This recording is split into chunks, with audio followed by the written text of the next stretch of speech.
Добрый вечер. Вы смотрите информационный выпуск Камшипшара. Сегодня в программе. Без абхазского языка невозможно полноценное развитие государства. Президент провел совещание по вопросам развития государственного языка.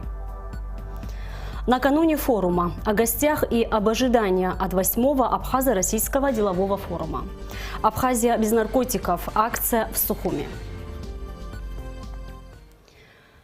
27 октября в республике отмечают День абхазского языка. В преддверии праздника президент Рауль Хаджимба провел совещание с председателем Госкомитета по языковой политике Нурбеем Ломи, заместителем председателя Тамилой Аршба, председателем Госкомиссии по реализации программы развития абхазского языка Тали Джапуа, советником президента по культуре, науке и образованию Владимиром Зантарием.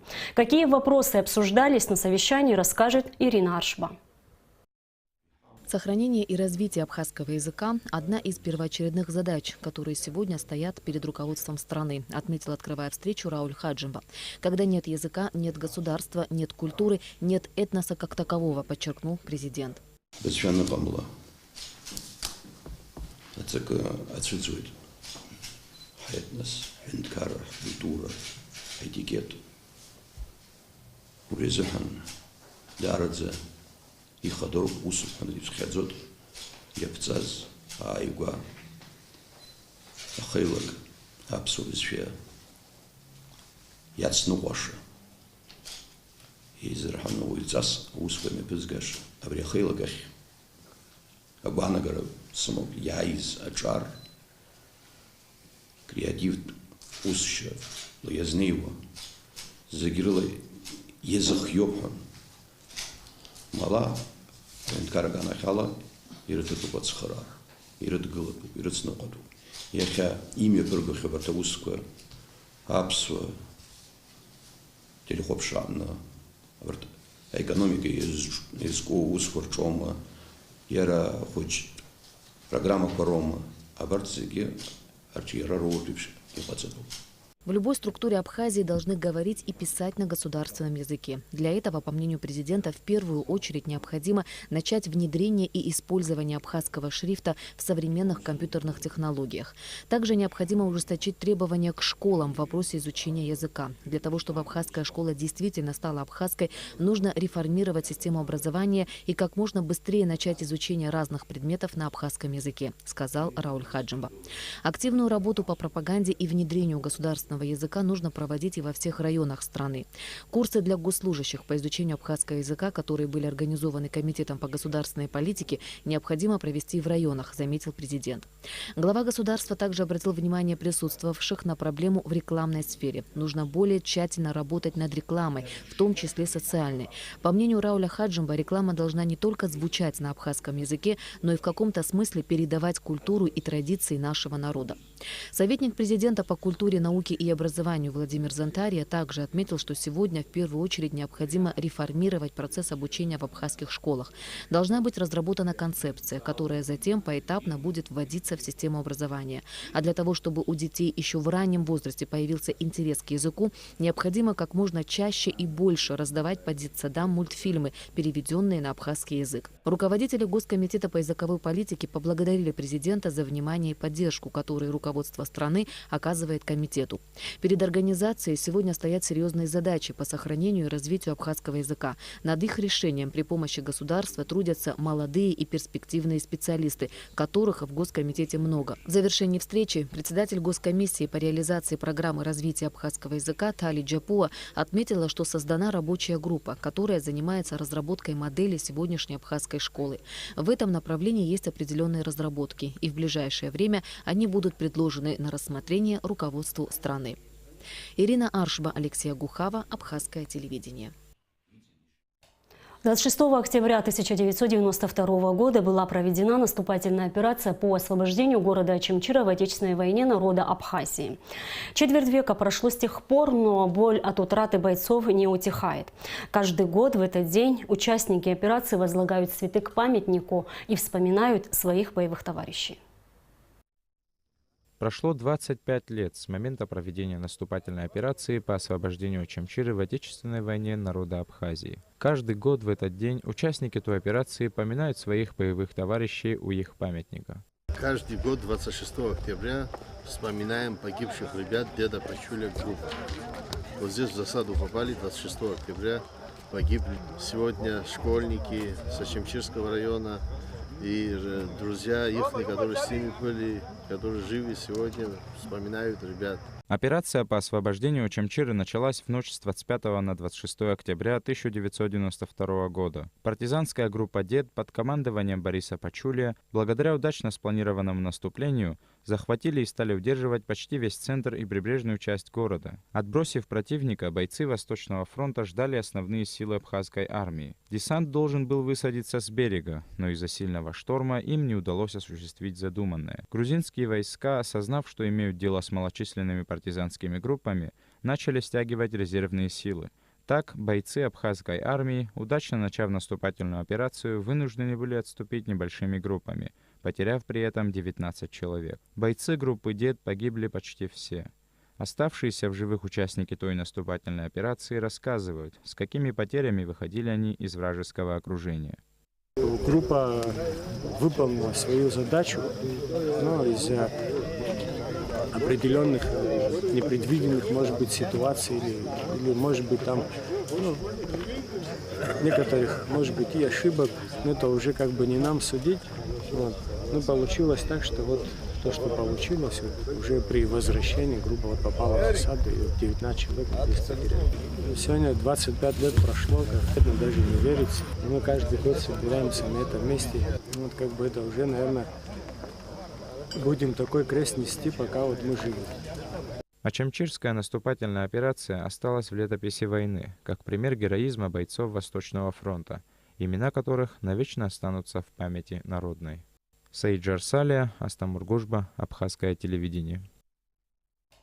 Завтра, 27 октября, в Сухуми откроется 8-й Абхазо-Российский деловой форум. В нем примут участие представители Абхазии и регионов России, органов исполнительной и законодательной власти, деловых кругов, неправительственных организаций, средств массовой информации двух стран. О гостях очередного делового форума, а также об ожиданиях от нее в репортаже Ренаты Шакая. Абхазо-Российский форум традиционно будет посвящен вопросам расширения и углубления взаимодействия в области туризма, предпринимательства, инструментов продвижения торгово-экономических и международных связей Абхазии и России. В рамках деловой программы форума предполагается проведение 4 круглых столов, состоится очередное заседание Российско-Абхазского делового совета и биржа деловых контактов для представителей деловых кругов. Завтра мы планируем провести 8-й Абхазо-Российский деловой форум.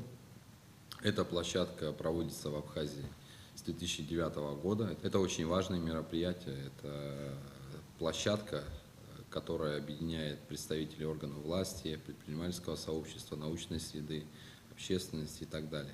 И в повестку дня завтрашнего форума включены наиболее актуальные вопросы взаимодействия Абхазии и России. Это и торгово-экономические отношения, и отношения Абхазии с регионами Российской Федерации, и вопросы туризма и сельского хозяйства.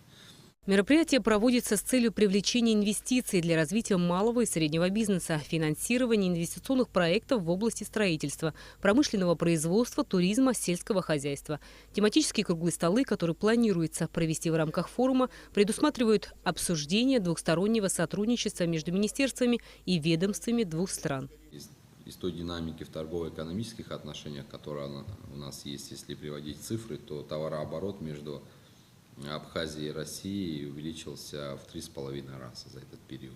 Экспорт абхазских товаров увеличился в 3,2 раза. А доля Российской Федерации во внешнеторговом обороте Абхазии достигла более чем 70%. Это безусловный показатель. За прошедшие годы Абхазо-Российский деловой форум зарекомендовал себя как эффективный инструмент для придания дополнительного темпа развития связи между Абхазией и Россией. Нынешний форум – продолжение работы, которая дает хорошие результаты. Но есть, безусловно, проблемы, препятствия, которые нужно обсуждать. И такие вот площадки, как этот форум, они, безусловно, служат той основой, где это можно все это обсудить, выработать новые идеи, новые подходы в преодолении этих препятствий, которые складываются. И поэтому считаем, что это очень важное мероприятие. Я хочу повториться, это, безусловно, одно из ключевых мероприятий в деловой жизни Абхазии в течение года. Помимо круглых столов, в рамках делового форума будут открыты выставки-продажи, где российские производители представят свою продукцию. Ключевым мероприятием форума станет пленарное заседание, которое пройдет при участии президента Абхазии Рауля Хаджимба. По итогам форума состоится подписание двусторонних документов, направленных на развитие и углубление сотрудничества в различных сферах деятельности. Рената Шакай, Леон Адлиба, Абхазское телевидение. Подготовка к зиме – такова тема пресс-конференции, которую провел глава энергетического ведомства Абхазии Аслан Басария. Он рассказал СМИ о работах, проведенных во избежание частых перебоев электроэнергии в зимний период. Глава Черноморэнерго рассказал журналистам о подготовке энергосистемы Абхазии к зимнему периоду. Как обычно в это время нагрузка на электросети увеличивается в разы. Вот почему предпринятые меры были необходимы. На подстанции Ачамчира-2 проведена замена трансформаторных выключателей по стороне 110 и 35 киловольт, что даст возможность тем абонентам, которые питаются от этой подстанции, более надежно пройти зимний период. То есть, когда у нас выходили из строя именно те агрегаты и то оборудование, которое было ветхое, опять же, в этом случае мы уже решили этот вопрос.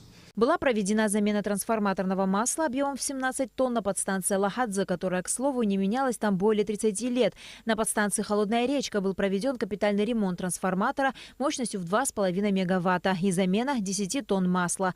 На Бзыбской подстанции установлен трансформатор, были проведены соответствующие ремонтные работы. В зимний период снижается напряжение в Гагарском районе, в части Гудаутского района, из-за того, что центром питания для нас является Ингургес, и пока вся электроэнергия пройдет сквозь Абхазию, дойдет до, скажем так, другого конца Республики Абхазия, естественно, напряжение падает из-за перегрузки всего того оборудования, через которое проходит эта электроэнергия.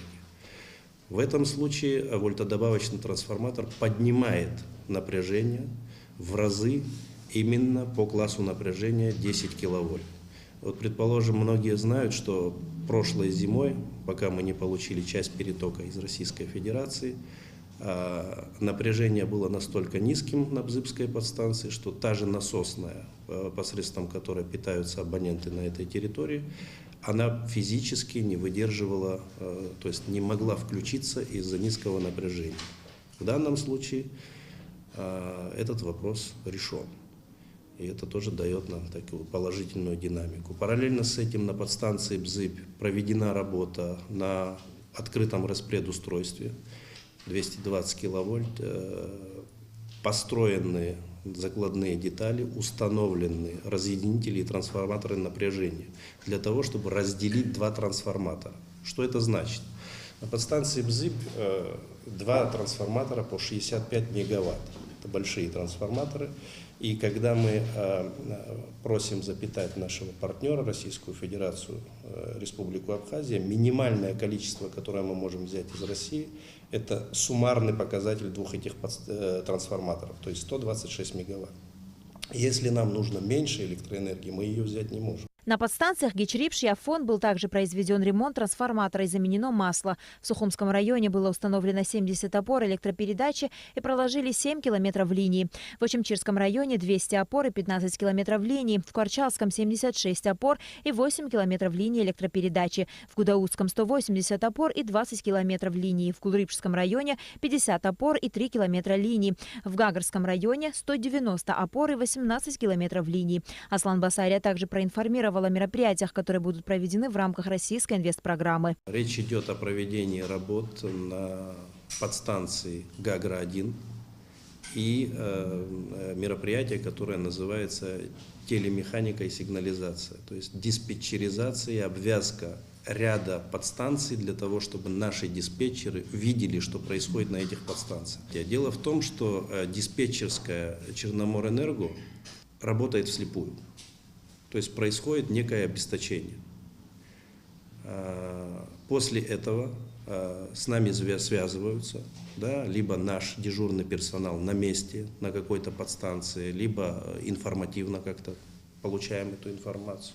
Дальше в ручном режиме связываемся с людьми на местах, они начинают обходы линии, проводят те или иные мероприятия на подстанциях, что отключилось, что не отключилось. К сожалению, большому уровень нашего персонала не везде высок, это тоже существует, это реальность такая у нас. Что нам даст проведение этого мероприятия? Речь идет о том, что порядка 14 энергетических объектов в случае выхода из строя того или иного оборудования, отключения той или иной линии, которые питаются от этих подстанций или заходят на эти подстанции, мы в автоматическом режиме будем видеть на нашем диспетчерском щите. Чтобы снизить нагрузку на Ингургэс, Аслан Басари обратился в правительство Абхазии для проведения переговоров с Россией. Гендиректор Черноморэнерго отметил, что проведенные работы позволят улучшить качество электроэнергии. На Алакове, Беслан Джинджоли, Абхазское телевидение. Абхазия без наркотиков. Акция под таким названием прошла сегодня в Сухуми. Ее организатор – общественная организация «Центр социально-психологической помощи». Акция направлена на привлечение внимания к проблеме наркомании Абхазии. Проблема наркомании – это проблема всего народа и всей страны. Она требует постоянного противодействия и решения. Наркомания, как угроза здоровью населения и национальной безопасности, занимает одно из первых мест в Абхазии. Сотни студентов и школьников с плакатами «Абхазия без наркотиков» вышли на улицу с целью привлечь внимание общественности к проблеме наркомании в республике. Мы, молодежь, против наркотиков, потому что, к сожалению, на сегодняшний день наркомания очень процветает в нашей стране, и поэтому мы хотим призвать весь наш абхазский народ, чтобы они как-то боролись с этим и вели здоровый образ жизни. Мир наркоманов сегодня приблизился к каждому из нас. Все чаще мы говорим о них, все чаще встречаем. Слышим о трагедиях, произошедших в семьях знакомых, виной которых стали наркотики. Особое беспокойство вызывает то, что у наркомании молодое лицо. По статистике, основное число людей, потребляющих наркотики, это молодые люди в возрасте от 18 до 40 лет. Чтобы сохранить будущее страны и ее граждан, наркотикам надо сказать «нет». Мы должны сделать все, чтобы у наркобаронов не было шансов на очередную чужую смерть. Смерть ради их собственного обогащения. У наркоторговцев не должно быть шанса поймать в свои сети очередную жертву. Вашего сына, внука, дочь. И давайте не дадим им такого шанса. Выступающие отмечали, что наркотики не просто вещества, наносящие вред здоровью. Они стремительно и необратимо разрушают организм и личность человека. Во всем мире решение этой проблемы является одной из наиболее актуальных. Одним из способов борьбы с наркоманией является привлечение молодежи к спорту. Уважаемые молодежь, уважаемые люди, все, кто есть сегодня жители Абхазии, занимайтесь спортом, занимайтесь правильными вещами, делами, работой. Занимайтесь спортом, отдавайте, у кого есть дети, взрослые, отдавайте в спорт. Нам надо заниматься спортом, нация должна быть крепкая, ибо в здоровом теле здоровый дух.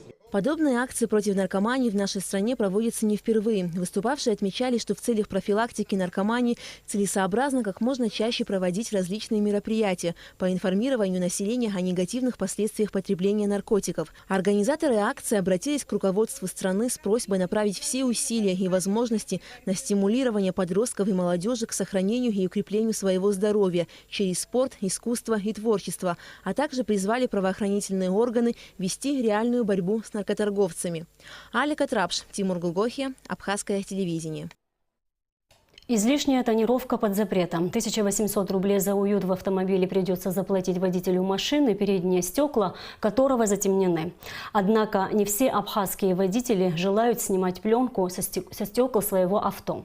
Сотрудники ГАИ уже не первый год борются с нарушителями. Но машин с затемненными стеклами на дорогах страны меньше не становится. Нис Фаршба продолжит тему.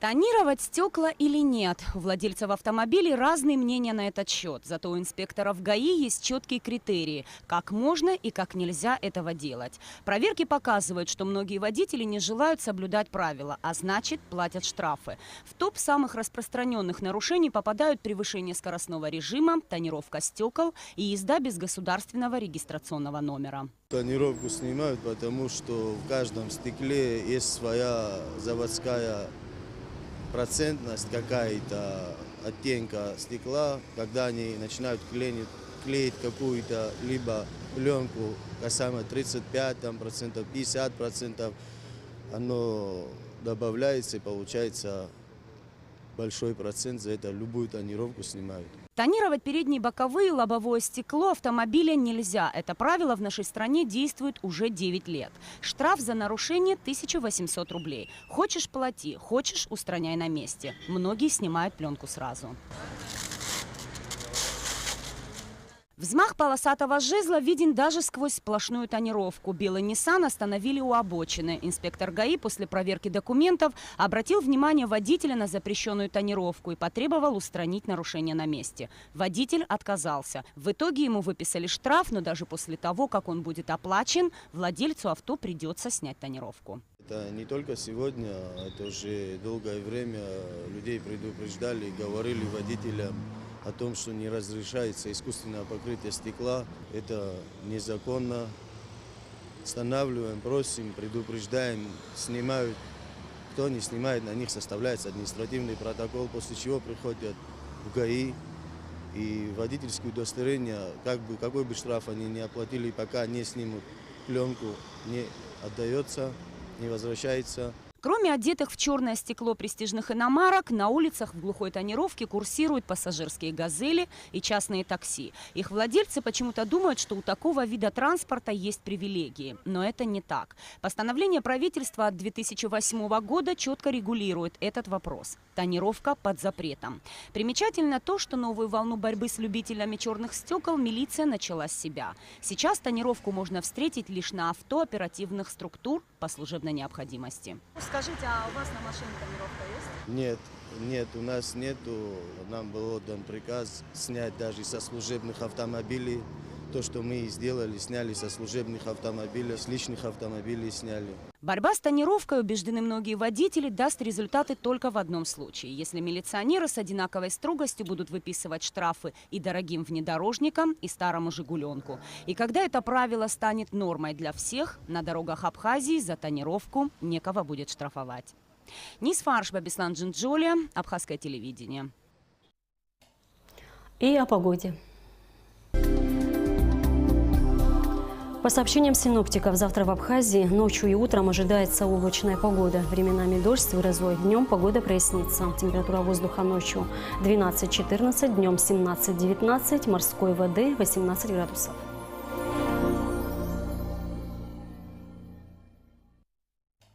И на этом наш выпуск завершен. Всего вам доброго.